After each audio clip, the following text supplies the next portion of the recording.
listening to CMDA Matters, the weekly podcast of Christian Medical and Dental Associations. Here's your host, Dr. Mike Chupp. Hey friends, all I got to say today is wow. I just returned to our office in Bristol after an amazing 2024 CMDA National Convention. If you weren't with us in Black Mountain, North Carolina, well, I just got to say to you that you missed out. Nearly 1,000 people joined us to raise his banner together. That was our theme, and we even had people attend from as far away as China and the Philippines. One of my highlights from this year's convention was the amazing response that we saw to the launch of our lifetime membership campaign at the National Convention, which around here we call NatCon. We had set a NatCon goal of welcoming 25 new lifetime members to CMDA, as we have made lifetime membership a lifeline for a lifetime for Christians in healthcare, and we've made it more affordable, and we've linked it to some special VIP treatment, including we held our first ever lifetime membership reception at the convention, and the results, they just blew away our expectations. We more than tripled our goal with more than 80 new lifetime members joining CMDA. And our reception, which included time with the Reverend Will Graham, the grandson to the late Reverend Billy Graham, it was standing room only. Another real highlight for me and our CMDA leaders was seeing more than 175 students and residents who attended and hearing their stories and passion for serving God through healthcare. It truly fills me with hope for the future generation of Christian healthcare professionals. I gave a State of the Organization address.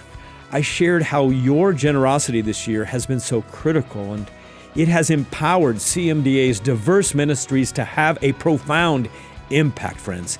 Together, we've witnessed lives transformed and equipped to further Christ's mission. However, we have been working hard and struggling to balance the essential resources that are needed for our growing ministries with the real economic challenges of today, and it's causing a significant budgetary strain. I challenge supporters who were in attendance at NatCon, and today I'm going to also ask for your help to finish our fiscal year strong and be ready for all of the ministry opportunities that we believe the Lord has for us next year. We need to raise $1.1 million by June 30th. But I want to share with you some really great news. To inspire your giving, a group of CMDA supporters have committed a whopping $145,000 as a matching gift. And that means that every dollar given up to that amount, $145,000, will be doubled. And if that's not exciting enough, I have even better news to share, because during our national convention, supporters of CMDA gave an incredible $106,000 toward claiming the match. Praise God. What a fantastic opportunity for you to join other supporters in meeting this challenge and maximizing, friends, your impact. I want to thank you in advance, friends, for your support of the transformational work for Christ that is happening through the many ministries of CMDA. If you'd like to give a gift today, just visit cmda.org/give or call a member of our stewardship team at 888-230-2637. If you did miss out this year, I certainly hope that you're already making space in your schedule for the 2025 CMDA National Convention, which will be in St. Charles, Missouri, May 1st through the 4th, 2025. Mark your calendars now, because we want to see all of you there. Well, I hope that you'll keep listening, because today you're going to hear from Elizabeth Wanning, who is the co-founder of the Changed Movement. It's a worldwide network of people who have questioned their sexuality and have chosen to turn away from LGBTQ identities and culture. Elizabeth actually wrote a recent piece for our weekly blog called The Point, so we asked her to join us to take a deeper dive into this topic, and I'm joined by our Senior Vice President, Dr. Jeff Barrows.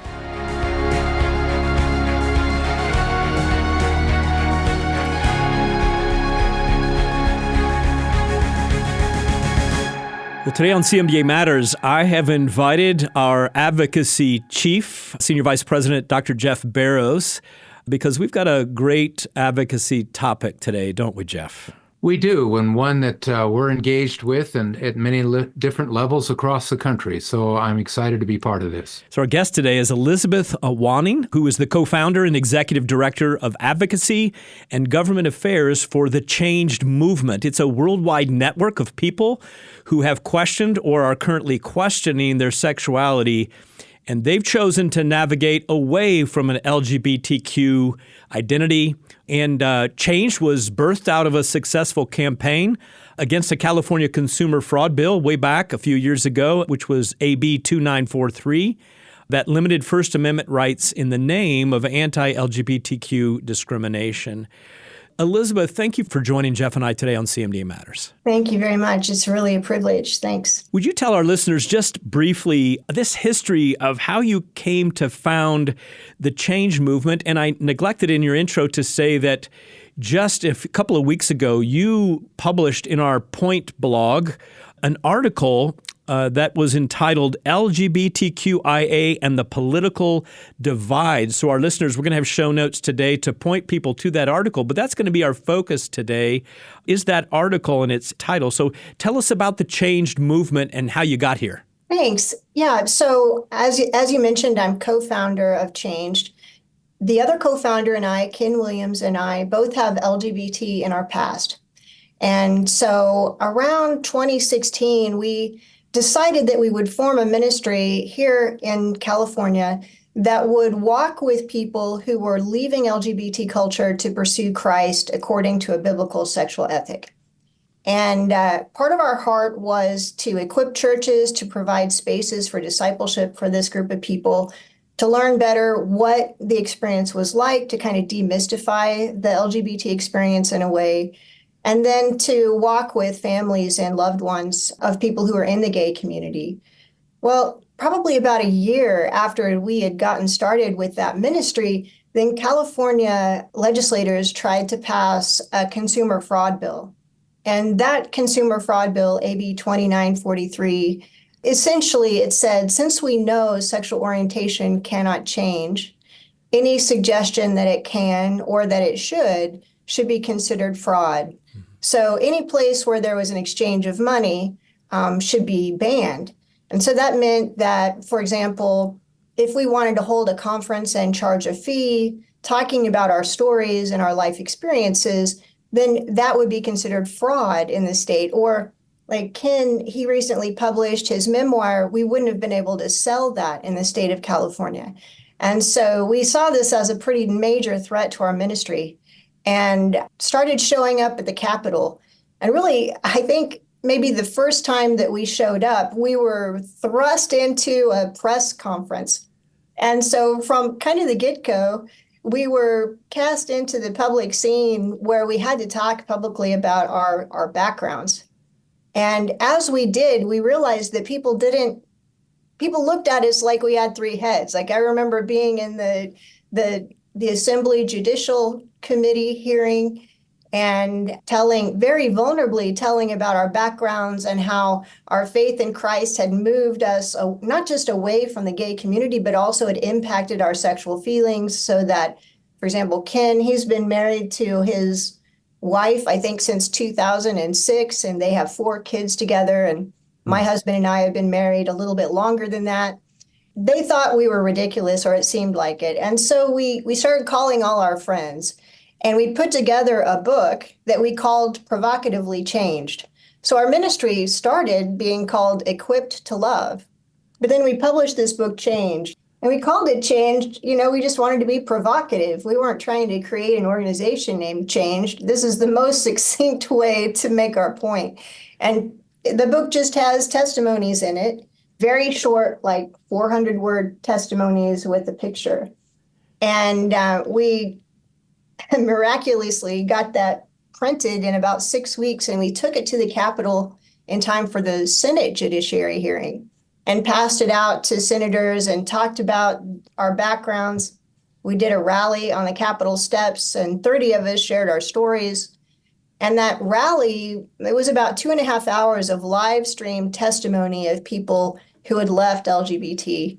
That social media live stream went viral. And so suddenly we were being contacted by people from all around the world talking about our background and saying, hey, that's my story too. And that's where Changed movement really began. Wow. Since that time, Ken and I kind of been chasing Changed movement. It kind of became its own entity. We ended up realizing that LGBT policies were really taking the nation. So that rally was in 2018. Suddenly we were thrust into committee hearings dealing with similar legislation all across the US. And we continue to provide testimony. That's the main thing that we talk about really is our background and our testimony, and bringing our stories to align with what current science is into public policy areas. We also continue, though, on the equipping side because, people need help, people need to better understand, and churches need to be better equipped to really minister to people who have this life experience. So in a nutshell, that's Changed movement. And Elizabeth, the life stories or the personal stories are what really impacts people. So I can easily see how you would be drawn into this movement like you have been. And so you've clearly referenced that California is your home base. It's where you've lived and worked and experienced and got drawn and called into this. So are there now promising signs of change, especially on the West Coast? And you kind of, in a recent blog article, you reference the third wave of sexual cultural revolution. So are you beginning to see some positive changes there on the West Coast and specifically in California? Yeah, actually I am. Although, you have to look hard. So when I say the third wave, I really am talking about the LGBT movement. And, I like to think of the foundational LGBT activist movement as the one that was really birthed out of Stonewall in the late 60s. And I call that the first wave. Then when homosexuality was removed from the DSM, then I believe another wave began. And so we'll say maybe the late 80s or 90s for sure, LGBT started to take a different shape. Now, the language, the rhetoric, the activist rhetoric of the 70s continued to be used. This notion of being born this way, of it being an innate and determinative feeling, that continued to be used. But now there was a different space in culture because no longer was it considered a disease. And there's a long story around the effects of that. One of the effects of that was now there was no longer research going into the formative issues in development of same-sex sexual feelings or even gender incongruence because there was no counseling setting really even to provide that care. That's a long story, but science kind of left some of us behind then at that point in the late 80s and 90s. I like to say that we entered the third wave when Obergefell happened in the Supreme Court. When gay marriage was legalized across the nation, then most of the equality, the points of activism for like my generation, I came out in the early 90s as a lesbian, most of the activist points of human rights campaign were fulfilled with gay marriage. Like that was true equality as many of us saw it.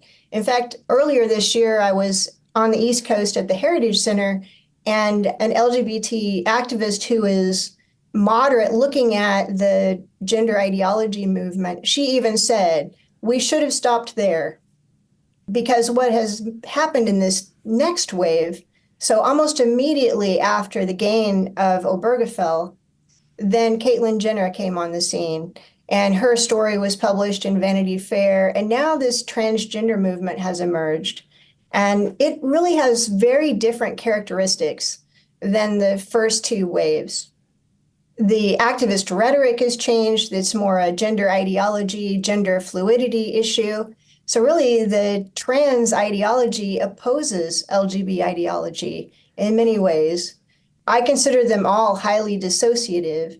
But unlike the LGBT ideology, trans ideology says, well, if LGBT says, I'm a victim of my body, there's nothing that can be done about my feelings, and I'm subject to my biology. I'm born this way. Transgender ideology says just the opposite. I can subjugate my body. I have ascendancy over my body. I am who I think I am. And so they're actually opposing ideologies, and we're watching that conflict play out in culture right now. So really the gains, if I want to say my positive attitude towards California, is in this rift that's happening between the T and the LGB and what it means for broader society. Because now with this latest wave, gender ideology is being mainstreamed. Up until this latest point, LGB was still a non-discrimination issue, still a civil rights issue. I mean, that rhetoric is still being used to make political and policy gains. But what's in effect happening is gender ideology now is creeping across every level of California culture, and parents especially are taking notice. And it's really families now that are starting to respond to this new wave of sexual activism. Well, I like the way you summarize the difference between the LGB and the T and that synopsis. That's an excellent way of looking at it. And I know that in your recent blog article for The Point, you talked about the LGBTQIA plus movement. So I think it would, first of all, be helpful for our members to kind of delineate what the QIA plus is meaning, but help us understand that movement more accurately as a cultural revolution rather than a human rights movement. Well, what's becoming glaringly obvious today, which might not have been obvious in the last maybe even 15 years ago, is the synergy between Marxist or communist thought or communist ideology that undergirds some of the goals of LGBTQIA plus activism. I don't often add the QIA plus when I'm just talking about it day to day, but the addition of those extra letters is indicative of this new movement, in my opinion, because this new movement is completely undergirded by queer theory, queer critical theory. And queer theory wants to completely blur the lines on all expressions of sexuality. So queer theory essentially says that gender constructs are socially contrived. And so, or the concept of a gender, even a sex, is socially contrived. And so queer theory means that really LGB, none of the letters truly exist. And so we have this idea of there's an infinite, Facebook had 58 or more identities, this concept of an infinite number of sexual identities. But in reality, what that's all getting to is there's no sexual identity. Elizabeth, we're having this interview after Easter weekend, and one of the big pieces of news was the competition between Christian celebration of the resurrection and a transgender day of visibility as it was promoted. And I can't help but think of a great book that I wish I had time to read every single year because I don't have a past as a history major. But Professor Carl Trueman, in his book, The Rise and Triumph of the Modern Self, followed by Strange New World, Jeff and I had the wonderful opportunity 2 years ago to interview Dr. Trueman on our podcast. But he introduces us to the influence that Karl Marx had. And it's not just been in the last few years. It's been going on for a long time, for a couple hundred years. But tongue-in-cheek, we had an example of this weekend of this Transgender Day of Visibility. But how are the other ways that Marxist thinking is demonstrating itself right now in our political reality in 2024? Well, I think a big one is in the notion of equality or equity. And so, that one of the LGBT ideals is equality, but now being expressed in equity and inclusivity. And the notion of equity as represented by the LGBT movement doesn't align with what we would consider biblical equity to be. So biblical equity measures using God's rule of justice and looks at individual circumstance to arrive at justice.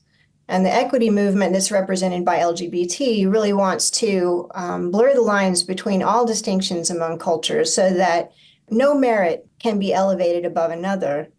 So that, along with the notion of having to adopt a specific identity to be in the right club, basically, is part of this Marxist ideal. I think we need to, though, I've realized since writing this article that we probably need to expand beyond just simply Marxism and recognize the Maoist elements to the argument as well. Because Mao really capitalized on using identities and identity politics to control society. And so one of the elements of LGBT culture is the fact that it's totalitarian. I mean, it absolutely cannot tolerate other viewpoints. In fact, it would express other viewpoints as viscerally painful to confront. And that's one of the interesting, I'd say, psychodynamics of the LGBT experience, where it's not purely just a political movement, and yet it's been completely politicized. And so we've ministered to young people who now are identifying as transgender. And if you confront them using, say, their biological sex, or if you so-called dead name them, their experience is emotional distress. It is so painful because there's so much inner turmoil involved with the dissociation that's happening. And so the interesting political play is capitalizing on that emotional distress to make political gains. So it's coming into schools in the name of protecting kids, banning parents, separating parents from their children, which is another factor in Marxist thought, to indoctrinate children. So it's creating this sense among children of great distress. Children are turning to LGBT identities in order to experience belonging and acceptance, and they're just being swept up into this movement, which is full of great emotional distress. And so many of the kids, too, are already experiencing, as you were saying, emotional problems prior to getting involved, and then it gets worse. So I'm going to quote you on your blog post, and it's a fairly long quote, but I think it's helpful to really get the gist of what you're trying to get to. Continued embrace of the LGBTQIA plus movement, acquiescing to its non-discrimination rhetoric, is selling America's soul and also eroding our small r Republican governmental structure. Exposing this truth could have numerous effects. It could set countless free who are trapped in LGBTQIA plus identities and their underlying traumas to finally identify as men or women without the victimhood and self-destructive social norms that accompany that culture. And that's just what you were saying. This truth could also free America's thought leaders to recognize that protecting LGBTQIA plus advances political dissolution. However, it doesn't help those caught up in its nihilistic worldview and confusing life experience. End quote. As you've already alluded to, you were one of those individuals caught up in this nihilism and confusion. So what destructive impact have you personally witnessed, both within and now outside this movement, that relates to healthcare and to wellness in general? So if you can imagine, the LGBT experience is really a great turning inward. When you start to realize that you have same-sex sexual feelings towards a peer, for example, a same-sex peer, even though LGBT identities are accepted in culture, the immediate experience is fear and possibly shame. So then grappling with why you have those feelings, whether you can cope with those feelings and the ultimate meaning of those feelings is a real great challenge. And that challenge is part of the reason why well-meaning people are going to such great lengths to create protections around young people who are identifying this way. But at the same time, it causes a very deep internal gaze And that separates you ultimately. You get this sense of rejection that's born out of self-rejection. And so you seek meaningful relationship with outsiders or with the rest of culture, but you've created a construct where you can never belong. And so, for example, I love to say that the power of the pride movement is born out of the depth of the shame within that culture. And so touching that point of shame, of being different than, of not being able to really belong among broader society is very painful. And so then within the LGBT community, it creates a self-isolation that then lends itself to the development of the community that we now know as the gay community for the sake of belonging and safety within society. But yet you're constantly looking for, constantly hoping for this established belonging among broader culture, which is the heart of the equality movement. But yet you want to be special and affirmed as you are, right, in your gay identity. And so there's this constant conundrum that can never be assuaged. You want to maintain the difference because it's what makes you special and it gives meaning to your life. So letting go of that is a non-starter, yet you want to belong in broader culture. And so that ongoing conflict it's a constant dead end that can never be satisfied. I mean, that's the beginning. And then if you go, for me and others who have gone down the journey that I have, the self-discovery process with LGBT is not simple, but it's definitely worth it. You start to recognize that there are understandable and reasonable backgrounds to the feelings that you have. So you start to deconstruct your experience, which is what I've done. So in my moment of, say, being attracted to another woman, then there's also something else going on, some legitimate need that I'm trying to satisfy through the rawest, most intimate connection a person can make. And so, sexual expression between a man and a woman is a very deep moment of bonding and intimacy. It's where probably you're the most fully seen, or potentially, according to Christian values, it's the space where you're most fully seen, most fully valued and accepted. And so sexualizing a relationship is a desire to attain that. And so, going down the rabbit hole of deconstructing same-sex sexual feelings, you learn to realize that, I'm trying to make a meaningful relationship out of this same-sex relationship, trying to get this need met. But there are underlying beliefs that have played into why I'm being attracted to that woman. It could be a million things. It could be a sense of insecurity that you have within yourself that you're trying to satisfy through a deep, intimate relationship with a same-sex partner. Or it could be playing out a childhood hurt. Or it could be playing out an attachment issue. It's so complex and so unique. But it's so worth going down that rabbit hole of self-discovery, because otherwise what you're left with are coping mechanisms. Before we continue with this week's episode, here's a special announcement for you. Have you encountered a difficult patient care decision at your hospital? Do you have a question about how to maintain Hippocratic traditions within your work as a healthcare professional? We know our members are looking for resources on today's top bioethical issues, and we're here to help.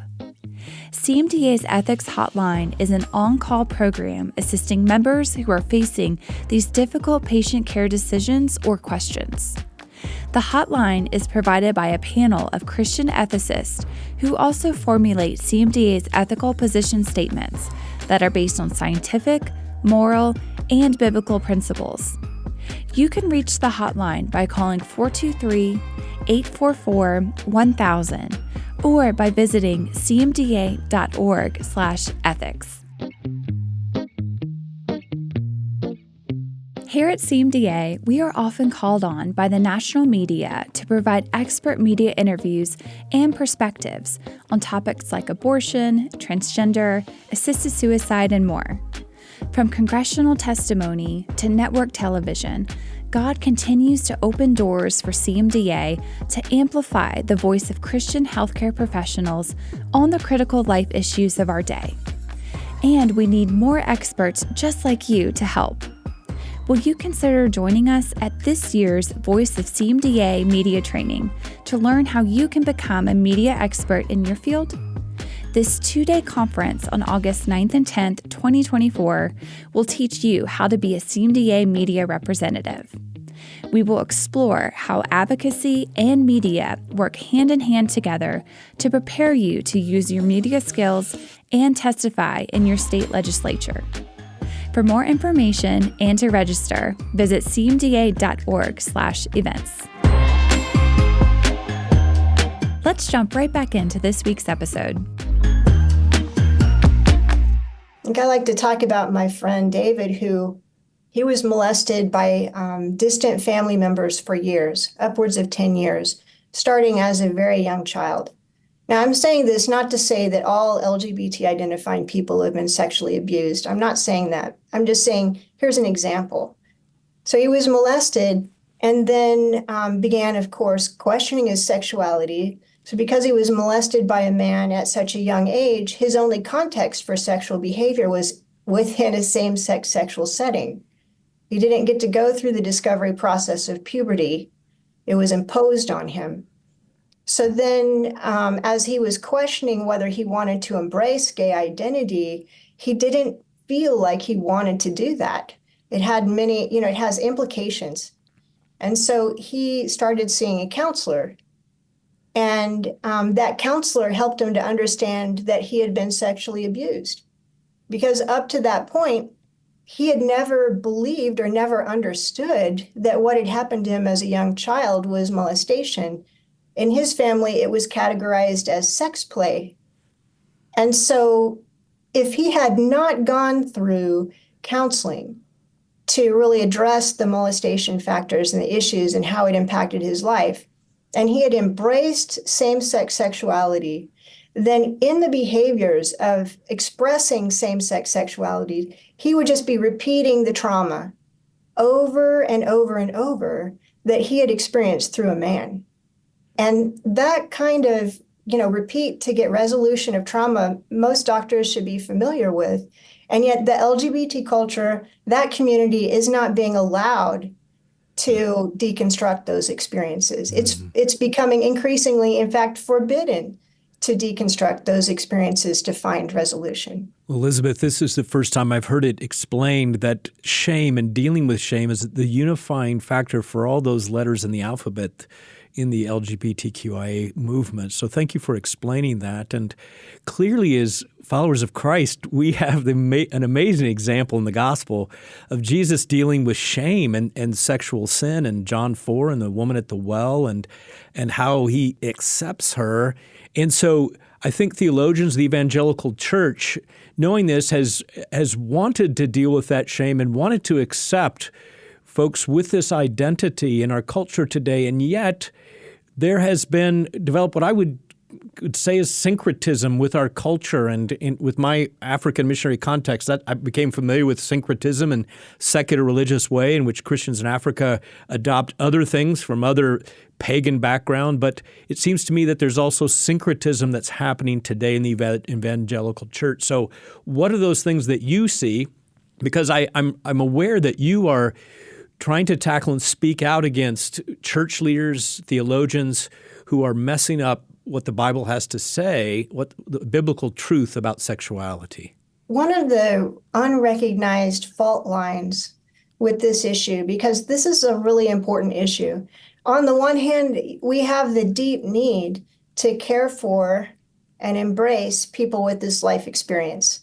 And so this good and great need to extend the grace and mercy of the Lord into this community, that shouldn't be questioned. The real question is, how do we express the gospel to this community and bring them into what is essentially a completely different culture and a different morality? So, the moral outlook in the LGBT community is not mainstream. Most Christians are not aware of many of the moral fault lines within the gay community. behaviors within that culture differ than mainstream Christian culture. But beyond that, we are so indoctrinated into the belief that the experience is determinative that we are taking a missional approach that maybe you've seen and experienced or walked in, of kind of embracing the other culture, a missiological approach of embracing the other culture and somehow getting Christianity in there and hoping for ascendancy at some point. But actually what's happening is the opposite. And part of that is because broader American culture is embracing LGBT mores. And so the Christian church is struggling with this new posture of not having the cultural mainstream. But there's another factor in play that I think many Christians don't recognize, and that is that LGBT identities require a postmodern view in order to be maintained. And a postmodern view essentially locates all meaning in the self. And so, for example, as an hermeneutic, if you're looking at scripture, you're gauging the meaning and value of a passage of scripture based on its impact to you, not necessarily the context or the author's meaning. And so you're willing to strip the history of the Bible, you're willing to strip maybe the motivation of the authors, the actual meaning of the authors, and replace that with what would be the ultimate, maybe a spiritualized meaning at the worst, as a description. And so because LGBT identities require this, I mentioned earlier lightly, this dissociation. What I mean by that is a sense of how I am in my mind and a disconnect from my body. And I associate that really partly with the tech revolution. I mean, obviously, homosexuality has been with us since ancient history. But what we're experiencing today is really, I think, part of the technological revolution that we're a part of. The cultural upheaval that we're experiencing is similar to the cultural upheaval that was experienced with the Industrial Revolution. And so we've virtualized ourselves. We think that our mind is the ultimate expression of who we are. So we can work day to day with an icon on an internet program as if that's our true self. And so this virtualized self, it expresses postmodern ideas perfectly. So an LGBT identity can only really function within this postmodern dissociation. But most Christian evangelical churches, the evangelical hermeneutic is a modern approach. It's a modernist approach. It looks at what's the truth, what are the facts about the history of the scripture, right? What was the context? What is the authorial intent?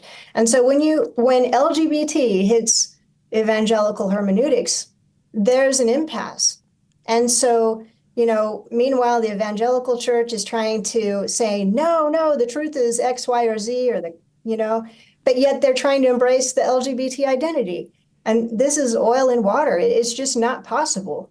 I mean, in order for an evangelical approach to work towards an evangelism effort in the LGBT culture, there has to be a notion of being born again that requires the shedding of LGBT identity in its fullness, not just LGBT letters, not just I'm same-sex attracted, but no, I'm a woman, I'm a man, and my life experience aligns with other men and women. And so when the evangelical church is unwilling to make that offer to LGBT identifying people because of the cultural pressure and the current political ascendancy of the LGBT movement, pretty soon that modernist approach, the purely evangelical hermeneutic, it will crumble.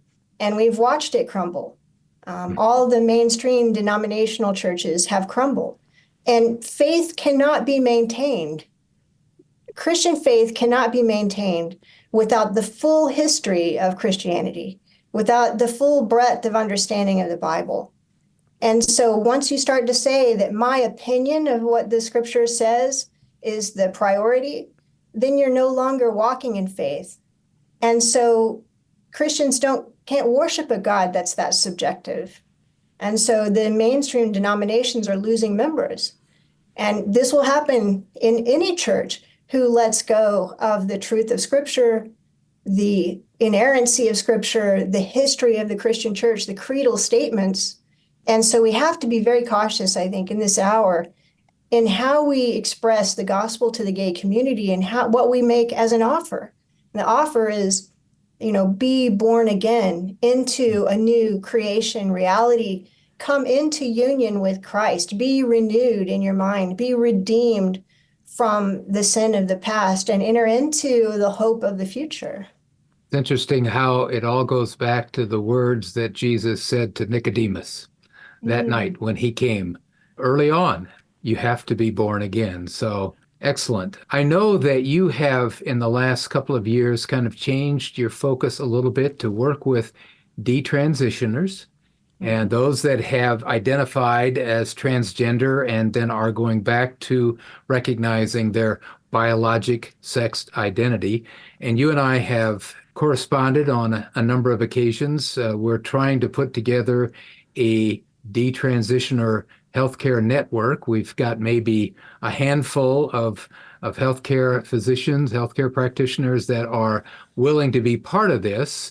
But tell us a little bit more about your work there in California with detransitioners as well. Well, I mean, that's definitely, like you said, it's where most of the conversations in culture are occurring right now, with the notion of transgender identity and the drama of detransition. And of course, I know you and the doctors who are involved with this network are highly aware of the harms that are happening. And, the conflict that we're watching with maybe an ideological takeover of much of medicine is causing so much harm. One of the interesting factors, so within Change, there are many of us who, like Kathy Grace Duncan, who are about my age, 50s or older, who have been a part of the LGBT culture. They have then come to Christ, recognized the truth of the scriptures, and then gone through the hard work of detransitioning. Most of those stories, as Walt Heyer has indicated, have childhood trauma associated. But what's happening right now among Gen Z and possibly even Gen A is slightly different. There's still quite a bit of childhood trauma involved with the experience, but they're being immediately swept up into medicalization. Whereas many of my friends, you had to really work hard in order to medically transition. And so children who are being caught up in this right now are really just seeking well-being. They're seeking an alignment where their own emotional distress is being assuaged, and looking to the medical industry, looking to doctors for help and parents for help. And both of these, because of the cultural storyline, are pushing kids into care. I have a friend who she experienced childhood trauma because of a broken family and then struggled with all the effects of that. Maybe sought counseling as a child, struggled with ADHD and other factors. And then in her efforts to kind of get a hold of her mental distress, sought a medical doctor. And she identified because the pressure to identify as non-binary among teens is very high. And part of that is because of cultural standing, which is basically saying if you're not, you are put in a category of other. And so in order to be included, she was identifying as non-binary. But when she expressed that she was non-binary, her general practitioner directed her to an LGBT organization for care. And that LGBT organization then quickly ushered her into gender affirming care. And within, very quickly, she had a double mastectomy in an effort to get on top of her mental distress. But in her recovery process, and this is interesting and I think pertinent to the doctors who are listening, in her recovery process, obviously she was focused on her physical body. And as she was trying to figure out how to heal, she sought a naturopath and sought holistic care. And as she sought holistic care, her body began to recover, and so did her mental well-being began to improve. And so as her body was healed, then her emotional well-being changed. And so, the quick push into gender-affirming care, if tests had been done on her physical body, might have impacted the decisions that she made towards getting that mastectomy. So there's so many things wrong with the machine, the big machine that's come together around this industry. And so it's time for maybe a cultural revolution in the opposite direction, right? Where we restore our sense of value and dignity around the body, and we begin to realize that we are our bodies. The sense of my brain being the main part of me and my body just being an appendage, an irrelevant appendage, really needs to end. And so it's vital that healthcare really reflect on the kind of care that's being offered, and then turn around and be able to encourage these detransitioners who now, many of them won't seek health care among the mainstream, because who can they trust? They don't know who they can trust and what the ultimate outcomes will be.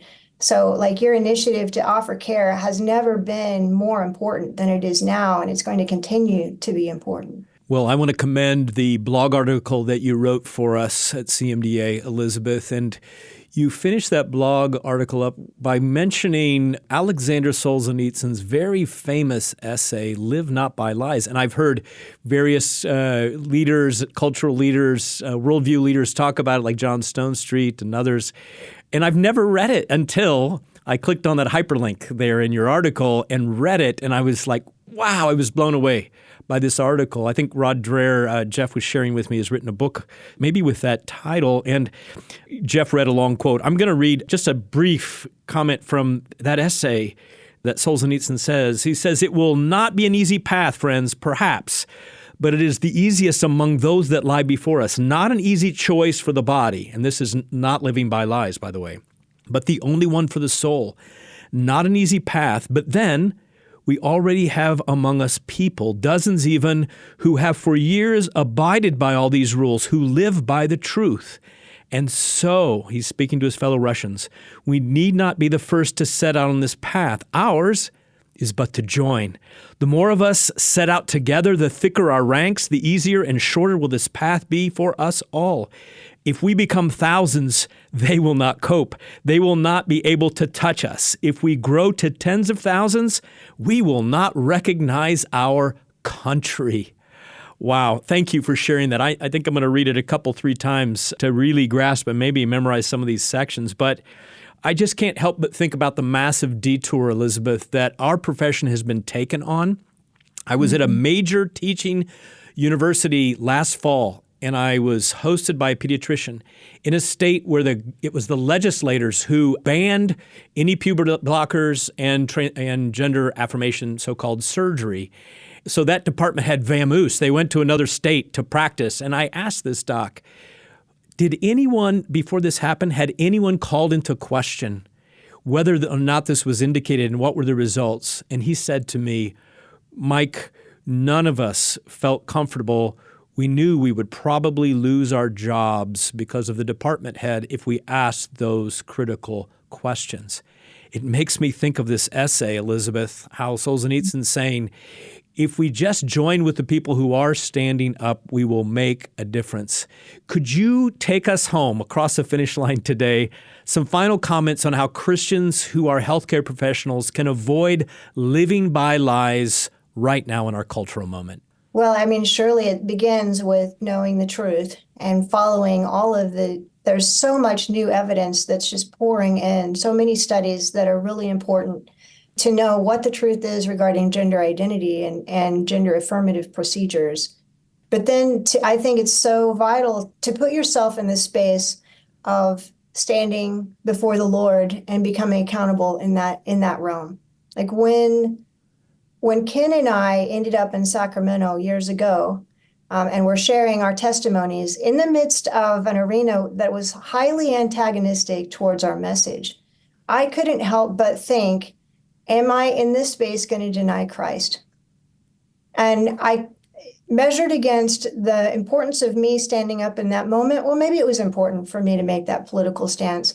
But when I juxtaposed that to me standing before the Lord in the ultimate time, it didn't compare. And so it's really, it's a moment to really own our faith and to stand up. And, the ideas that I've suggested in this essay about Marxism or cultural Marxism or even Maoism that I think is emerging in our culture, none of those ideas can bear fruit in a truly democratic society. And Christianity, our moral base of opening generously places of dialogue, of being able to seek the truth freely, to be able to express the truth freely, to present the truth and invite people to pursue and accept it, as opposed to forcing people to accept different views like a totalitarian or a communist perspective might. Democracy cannot thrive in a socialist nation. And so the only way for our democracy, our republic as we have known it, is to continue to embrace Christian morality and to walk in it and to model it. And so our medical doctors are pillars of society. It's vital that they do that. Well, Elizabeth, our motto at CMDA is changing hearts in healthcare. So it meshes pretty well with the changed movement. We're part of a changed movement, changing hearts in healthcare. And we talk about that, our patients, our colleagues, our peers, our staff, and our own hearts. So thank you for providing us with some fascinating discussion and information and for writing that blog. Dr. Barrows, any final comments? Well, Elizabeth, I'm just thankful that the Lord gave you the courage, and Ken, both the courage to stand up and speak the truth a few decades ago, back before the California legislature, and allow change to be started. And I'm also thankful for the ongoing work that you're doing. So thanks for taking some time out to be with us today. Thank you very much. I feel so honored.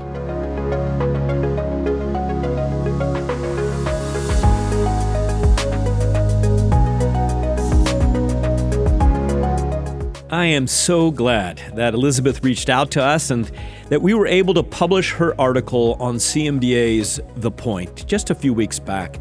If you're not familiar with The Point, it's a weekly blog that focuses on the issues facing Christians in healthcare right now. We've got a great dedicated group of CMDA leaders and experts who contribute to this blog, and recent issues include topics like why you need church, and xenotransplantation, what's new, and should we be concerned? Or another topic, 8 principles of sound Christian thinking. Our expert contributors usually recommend additional resources and information, just as you heard me share with Elizabeth Wanning today that her link to Alexander Solzhenitsyn's Live Not by Lies allowed me to read this classic and monumental challenge to the Russian people as he was being exiled from the Soviet Union. You can visit cmda.org/thepoint to read more, as well as to join the conversation on breaking news stories in bioethics and healthcare. If you'd like more information about the Changed Movement and Elizabeth's work, please visit changedmovement.com. And we've also included a link to that site in our show notes for you today.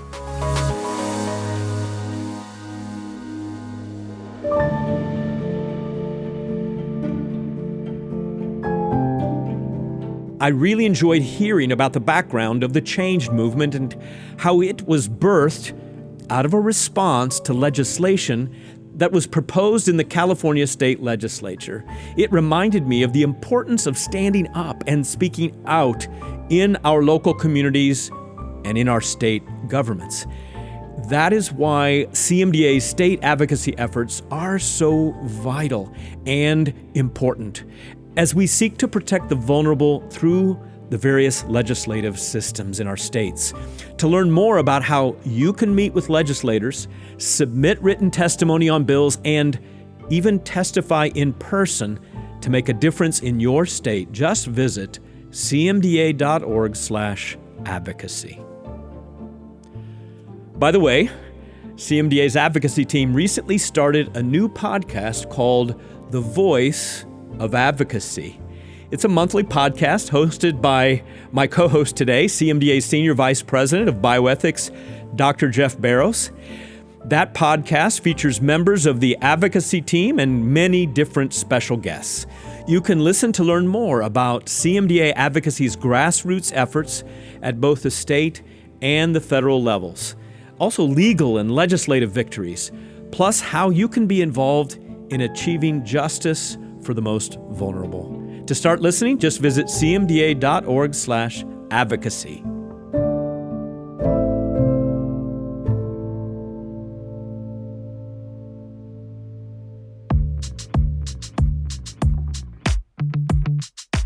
I want to encourage you to join me next week for a conversation with Dr. Stephen Coe. He's a physician who's a CMDA champion from the great, wonderful metropolitan New York City. As an ordained Christian and Missionary Alliance pastor, he's passionate about the gospel as well as global health missions and holistic ministry. And he'll be joining me to talk about a new book that he's just released entitled Faith Embodied: Glorifying God with Our Physical and Spiritual Health. I think it's a fresh perspective, much like Dr. Paul Brand and Philip Yancey's Fearfully and Wonderfully Made. You don't want to miss that conversation. In closing, I want to share a message that I received just this past Monday, immediately after our national convention. This was a text from one of our trustees who has been attending many of our annual meetings, and he said, "Hey, Mike, hoping that you're able to rest just a bit after the past intense week. Just wanted to let you know that from my perspective, this was the most personally impactful NatCon that I have ever attended. I have a great deal to process with the Lord, and I am more open to the ways He may be leading us than ever before.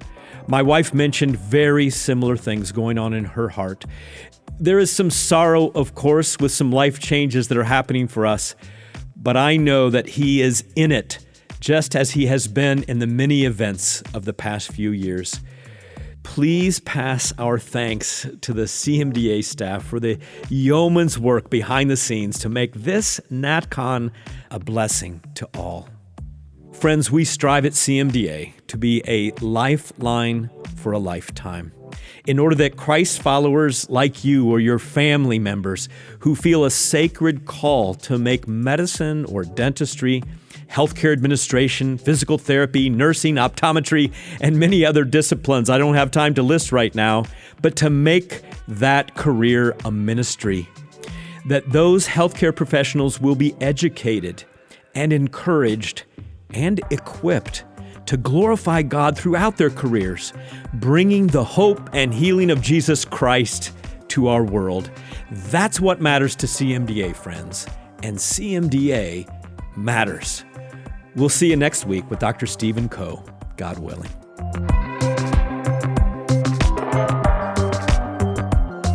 Thanks for listening to CMDA Matters. If you would like to suggest a future guest or share a comment with us, please email cmdamatters@cmda.org. And if you like the podcast, be sure to give us a 5-star rating and share it on your favorite social media platform. This podcast has been a production of Christian Medical and Dental Associations. The opinions expressed by guests on this podcast are not necessarily endorsed by Christian Medical and Dental Associations. CMDA is a nonpartisan organization that does not endorse political parties or candidates for public office.